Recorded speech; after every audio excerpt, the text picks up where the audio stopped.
प्रचण्डले पनि एउटा 12 वर्षीय जनयुद्धलाई हाँकेको राष्ट्रनायक भनेर पनि भन्छन् माओवादीभित्रकै मान्छेहरूले। प्रचण्डलाई के भन्नुहुन्छ? 12 वर्ष जनयुद्ध हाँक्नुभयो, 17,000 नेपाली मार्नुभयो, 1600 भन्दा माथि मन्दिरहरू भत्काउनु भयो। नेपाली जुन संस्कृत जो हामीले पढ्ने गर्थ्यौँ, कमसेकम एउटा किताब भयो भने हामीले संस्कृत किताबहरू पढ्ने गर्थ्यौँ, संस्कृत किताबहरू उहाँहरूले चाहिँ हटाउनु भयो। यसको मतलब धर्मप्रति पनि उहाँको आस्था छैन भन्ने कुरो देखियो हैन। जुन बेला चाहिँ राजा थिए है, त्यो बेलामा चाहिँ अहिले यस्ता यस्ता किसिमका समस्याहरू लगभग कमै देखेको थियो। मान्छे विदेशिनु परेको थिएन। विभिन्न किसिमका चिनी कल कारखानादेखि लिएर भुरकुटी कापी उद्योगदेखि लिएर यिनी ठुला उद्योगहरू सञ्चालनमा आइरहेका थिए। विभिन्न किसिमका अब कतिहरू अपाङ्गहरू हुनुभयो, कतिहरू बित्नुभयो, शहीद हुनुभयो। त्यो यिनी कुराहरूले चाहिँ यत्रो योगदान, यत्रो बलिदानहरू आज व्यर्थै गएको छ। केही भएको त छैन नि। शिक्षा क्षेत्रमा हेर्नुहोस्, स्वास्थ्य क्षेत्रमा हेर्नुहोस्, अनि रोजगार क्षेत्रमा हेर्नुहोस्, कहीँ कुनै क्षेत्रमा पनि अहिले नेपाली जनताले सुविधा पाएको त मैले कहीँ पनि देख्दैन। आज यस विषयमा बोल्नको लागि हामीसँग हुनुहुन्छ प्रदीप राज कुँवर हुनुहुन्छ। उहाँसँग कुराकानी गरौँ। स्वागत छ यहाँलाई। नमस्कार, धन्यवाद। जुन अहिले हिजो अस्ति मात्र एउटा मङ्गोलियन हब युट्युब च्यानलबाट नेपालको झन्डा जलाइएको विषयमा म्युजिक भिडियो सार्वजनिक भएपछि यति बेला नेपाललाई माया गर्ने, विदेशमा बस्नुहुने सम्पूर्ण नेपाली यति बेला विरोधमा उत्रिनु भएको छ। एउटा झन्डा जल्ने विषय सामान्य विषय थिएन भनेर धेरैको टिका टिप्पणी छ। यहाँको विचार चाहिँ के छ यस विषयमा? भन्नुपर्दाखेरि त्यो भाइले जुन गल्ती गर्यो, एकदमै गलत कार्य गरेको छ त्यसले। र यस विषयमा चाहिँ हामीले चाहिँ जिल्ला प्रहरी कार्यालय र प्रशासन कार्यालयमा हामीले ज्ञापन पत्र पनि बुझाएका छौँ र उसलाई अत्यधिक मात्रामा हदैसम्मको कारबाही होस् भन्ने किसिमले चाहिँ हामीले यहाँका युवाहरू जुटेर चाहिँ ऊ व्यक्तिको विरुद्ध जुन हामीले उजुरी पत्रहरू पनि हामीले दिएका छौँ। र उसले चाहिँ जो माताको रूपमा हुन्छ, उहाँले चाहिँ आज आफ्नो आमाको छातीमा चाहिँ लात्ती प्रहार गरेको छ। यस्तो गलत काम गर्ने जो आफ्नो नेपाल आमाको रूपमा चिनिने हाम्रो नेपाल आमा जो नेपालको झन्डा छ, नेपालको झन्डालाई जलाउने जुन यस्तो गलत कार्य जो गरिरहेको छ, यस विषयमा चाहिँ हामी चाहिँ यसमा चाहिँ लागिरहेका छौँ र जुटिरहेका छौँ र यसलाई चाहिँ कडाभन्दा कडा सजाय हुनुपर्छ। अनि त्यसमा त्यो भिडियोमा जुन बोलिएको शब्द छ क्षेत्री बाहुन आदिवासी हुन्, यिनीहरू चाहिँ बाहिरबाट लखेट्नुपर्छ भनेर यो जातीय कुरा निकालेर देशलाई विखण्डनतर्फ लैजाने अभिव्यक्ति पनि त्यो गीतमा छन्। एउटा सङ्गठनले यो गर्नु भनेको त एउटा गलतै हो। यहाँले चाहिँ यो सङ्गठनले जुन उसलाई त्यो भाइलाई च्यापिरहेको छ अहिले, के भन्नुहुन्छ यस विषयमा? यहीमा चाहिँ म अचम्म पर्छु। आज चाहिँ एउटा नेपालीले अर्को नेपाली दाजुभाइलाई आज चाहिँ यस्तो किसिमको जुन आरोप प्रत्यारोप जो लगाइरहेको छ, नेपाली समाजमा चाहिँ धर्मदेखि लिएर संस्कृतिदेखि लिएर जो नेपाली जनताको दाजुभाइको जुन मुटु फाट्ने, जुन वाद विवाद हुने र झगडा ल्याउने जुन यो अहिले केही व्यक्तिहरू जो छन् अहिले जो आफूले चाहिँ मङ्गोल भन्ने गर्दछन् र केही यही मङ्गोल जो व्यक्तिहरू छन्, यिनीहरूले चाहिँ आज नेपालमा चाहिँ विभिन्न किसिमका नकारात्मक जुन सोचहरू ल्याएर चाहिँ यिनीहरू अगाडि बढिरहेका छन्। यस्ता व्यक्तिहरूलाई त कडाभन्दा कडा कारबाही गर्नै पर्छ र यिनीले गर्दाखेरि आज चाहिँ नेपालमा चाहिँ विभिन्न किसिमका द्वन्द्व हुनेदेखि लिएर राजनीतिक चाहिँ खलबलिनेदेखि लिएर विभिन्न किसिमको लडाइँहरू चाहिँ आज यस्तै मङ्गोलका केही व्यक्तित्वहरूले गर्दाखेरि आज नेपालमा चाहिँ भाइहरू लड्नेदेखि लिएर धर्म चाहिँ अहिले अप्ठ्यारोमा परिरहेको छ, संस्कृति अहिले अप्ठ्यारोमा परिरहेको छ। यिनीहरूलाई चाहिँ अहिले कडाभन्दा कडा कारबाही गर्नुपर्छ भन्ने चाहिँ अहिले हाम्रो चाहिँ माग छ। यसमा चाहिँ अब चाहिँ हामी अलिकति फरक विषयवस्तु भनौँ कि हाम्रो अहिलेको मूलधारको राजनीति अहिले चाहिँ जुन हाम्रो 2/3 सरकारले गरेका कामहरूमा सबैले टिका टिप्पणी गर्छन्। यहाँको चाहिँ के छ धारणा? टिका टिप्पणीको कुरै गर्ने हो भनेपछि वास्तवमा यो कुरो हो नै, यसमा दुई मात्रै छैन। नेपाल सरकारको कार्यनीतिहरू सबै कुराहरू देखियो। अहिले यो जुन नेपालको झन्डा जलाउने विषयमा पनि केही रूपमा सरकारकै गल्ती छ भन्ने कुरो म त सरकारलाई नै यसले दोष दिन्छु। अहिले जुन यो बच्चाहरू झाडीहरूमा एकदम भेटिरहेका छन्, लासहरू टुक्रा पारेर भेटिरहेछन्, यो सब नेपाल सरकारकै कमजोरी हो जस्तो मलाई लाग्छ।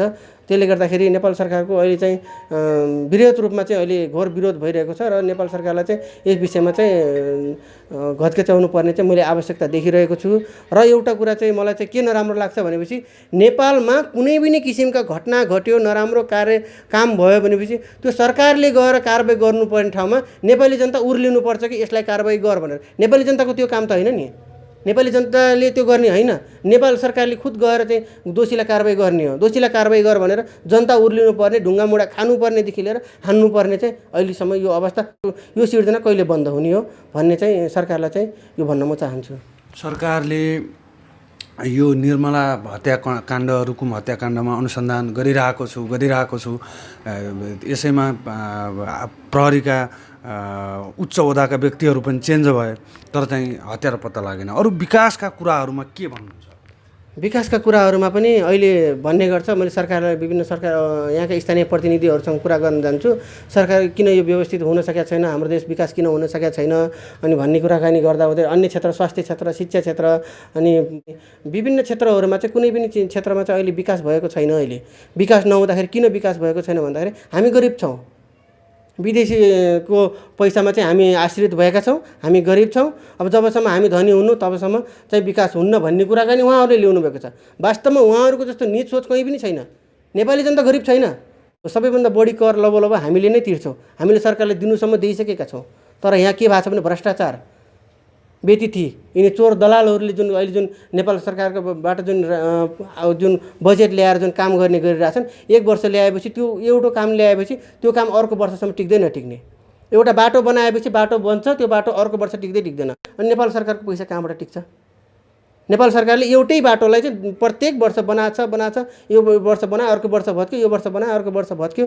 र यसले गर्दाखेरि चाहिँ नेपालमा चाहिँ अहिले विकासको चाहिँ धेरै चाहिँ न्यून भइरहेको छ। यसको लागि चाहिँ अलि कडा रूपले चाहिँ प्रस्तुत हुनुपर्छ जस्तो मलाई लागिरहेको छ। अब सरकार अहिले प्रधानमन्त्री केपी शर्मा ओली उहाँले चाहिँ अहिलेसम्म भारतको विरुद्धमा बोल्ने आँट नगरेका कैयौँ प्रधानमन्त्री फेरिए, कैयौँ व्यवस्था फेरियो, तर बोल्ने आँट कसैले गरेका थिएन। एक मात्र राष्ट्रवादी रहेछन् केपी ओली भनेर भनिरहेका छन् नि जनताले। के भन्नु? यो त मलाई मजाक जस्तो लाग्छ। किन मजाक जस्तो लाग्छ भनेपछि तैँले हाने जस्तो गर, म गरे जस्तो गर्छु। केपी शर्मा ओलीको त देखिको नि, छाट देखिसक्यो। त्यो केही रूप नै होइन, अलिकति त गरे जस्तो त देखाउनु पऱ्यो नि। त्यति पनि गरेनन् भने तिनी अरूले गरेनन्। अब गर्ने ठाउँमा कतिपयले गरेनन्। यिनले जुन अहिले गरिरहेका छन् यिनको पनि देखिसकेका छ। भन्ने गर्छ मैले आफ्नो सारा सम्पत्ति मैले नेपाल सरकारको नाममा मैले दान गरिसकेँ, मेरो त अब केही छैन, वृद्ध भत्ता खाने हो, यता गर्ने उता गर्ने हो। त्यहाँका सन्तानहरूकै हुनैपर्छ भने त्यो सम्पत्ति भए सन्तानले खानुपर्छ भन्ने छैन। त्यहाँका प्यादाहरू छन्, कार्यकर्ताहरू छन्। कार्यकर्ताहरू अहिले कुन रूपले अगाडि बढिरहेका छन्? कार्यकर्ताहरूको कसको सपोर्ट छ? प्रधानमन्त्रीकै सपोर्ट छ। उहाँकै सपोर्टले गर्दाखेरि उनीहरू अहिले अगाडि बढिरहेका छन्। उहाँले कडा रूपले प्रस्तुत भइदिनु भयो भनेपछि अहिले कसले गर्न सक्छ यस्तो गलत कार्य? त्यसले गर्दाखेरि उहाँलाई राम्रो भन्नु केही मानेमा कसैले सही भन्नु होला, तर मैले चाहिँ सही देख्ने चाहिँ पक्ष मैले देखेको छैन। किनभने कतिपय ठाउँमा अहिले उहाँका प्यादाहरू जति पनि तल्लो निकायका तल्लो स्तरका जति पनि व्यक्तिहरू छन्, यिनी सबै व्यक्तिहरू भ्रष्टहरू छन्। उनीहरूकै मातहतबाट अहिले चाहिँ यो देशमा द्वन्द्व, हत्या, यो जुन अहिले बलात्कारी अनिदेखि लिएर यिनी जुन धर्म सम्बन्धी विवादहरूदेखि लिएर आज यस्तै यिनीहरूकै सपोर्टले गर्दाखेरि यिनीहरूकै जुन कार्यान्वयन अलिकति बलियो नभावनाले आज यस्ता चाहिँ झन्डा जलाउने व्यक्तिहरू निस्किन सफल भए। त्यस्तै निर्मला काण्डका जस्तै हत्याराहरू जुन अहिले जुन खुमिरहेका छन्, यस्तैले गर्दा यिनैको सपोर्टले गर्दाखेरि हो। त्यति राम्रो भन्ने होला जस्तो त मलाई त लाग्दैन। अब बाँकी चाहिँ अब जनताहरूले के भन्नुहुन्छ त्यसमा चाहिँ उस लाग्छ। जनताले त 2/3 मत दिएर प्रचण्ड र केपी ओली हुन् राष्ट्रनायक भनेर चुनेर चुनावबाटै जिताएर पठाए नि त त्यहाँसम्म। अब त्यो पठाउनलाई पठाएकै हो है। उहाँहरूले चाहिँ यसमा कुनै दुई मत छैन। 2/3 बहुमतको रूपमा चाहिँ उहाँहरूले जित्नु भएको छ। तर वास्तवमा उहाँहरूले जुन तरिकाले अगाडि बढ्नुभयो, जुन एउटा नीति तथा नियमहरू ल्याएर जुन अगाडि बढ्नुभयो, त्यसमा चाहिँ उहाँहरू कार्यान्वयन हुनुभएन। उहाँहरू चुकिसक्नु भएको छ। उहाँहरूको जुन हामीलाई जुन नेपाली जनतालाई जुन दिशा देखाएर चाहिँ उहाँहरू अगाडि बढ्नु भएको थियो, त्यतातिर उहाँहरू लाग्नु भएको छैन। अब नेपाली जनता चाहिँ धेरै टाढोबाट भइसकेको छ, धेरै बुझ्ने भइसकेको छ। अबको चुनाव, अबको सरकार चाहिँ यस्तो खालको बन्ला जस्तो त मलाई लाग्दैन। त्यही प्रचण्डले समग्र राजनीति आइसकेपछि अहिले नेकपामा 2वटा अध्यक्षहरू हुनुहुन्छ। अहिले प्रचण्ड पनि एउटा 12 वर्षीय जनयुद्धलाई हाँकेको राष्ट्रनायक भनेर पनि भन्छन् माओवादीभित्रकै मान्छेहरूले। प्रचण्डलाई के भन्नुहुन्छ? प्रचण्डको कार्यनीतिलाई 12 वर्ष जनयुद्ध हाँक्नुभयो, 17,000 नेपाली मार्नुभयो, 1600 भन्दा माथि मन्दिरहरू भत्काउनु भयो नेपाली जुन संस्कृत जो हामीले पढ्ने गर्थ्यौँ कमसेकम एउटा किताब भयो भने हामीले संस्कृत किताबहरू पढ्ने गर्थ्यौँ। संस्कृत किताबहरू उहाँहरूले चाहिँ हटाउनु भयो। यसको मतलब धर्मप्रति पनि उहाँको आस्था छैन भन्ने कुरो देखियो हैन। त्यसले गर्दाखेरि उहाँले जुन हेतुले चाहिँ उहाँ अगाडि बढ्नुभयो, जुन योजना ल्याएर उहाँ अगाडि बढ्नुभयो, त्यतातिर उहाँ जानुभएकै छैन। व्यक्तिगत स्वार्थमा उहाँ लाग्नुभयो। यदि कसैले उहाँलाई चाहिँ भन्छ उहाँ चाहिँ धेरै राम्रो व्यक्ति यदि भन्नुहुन्छ र उहाँ चाहिँ नेपालको लागि चाहिँ धेरै राम्रो काम गरेको व्यक्ति भन्ने जस्तो उसलाई लाग्छ भने उहाँ चाहिँ एक्लै बाटामा हिँडेर देखाउनु।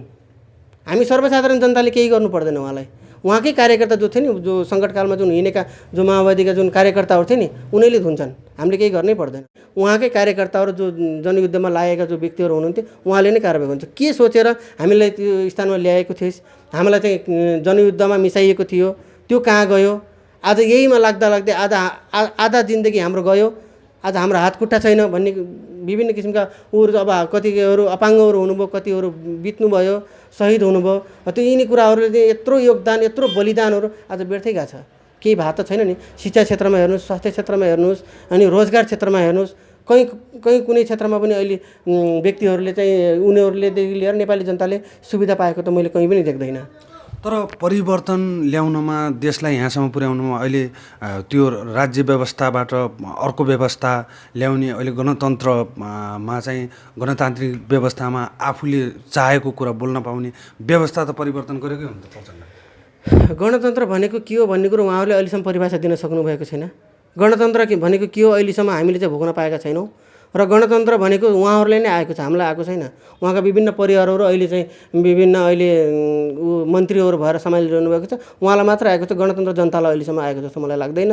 यदि आएको हुन्थ्यो भने निर्मला पन्थ हत्याकाण्ड किन हुन्थ्यो? बच्चाहरू नालामा किन फालिन्थे? मान्छेहरू टुक्रा टुक्रा भएर किन हुन्थे? लाखौँ युवाहरू विदेशिनु किन पर्ने थियो? बेरोजगारको अवस्था सिर्जना कसरी हुन्थ्यो भन्ने कुराहरू चाहिँ उहाँहरूको त्यो चाहिँ मलाई चाहिँ अलि चित्त बुझेन। त्यो त गणतन्त्र भन्ने कुरो उहाँहरूलाई नै आएको छ, नेपाली जनतालाई आएको जस्तो मलाई चाहिँ लाग्दैन।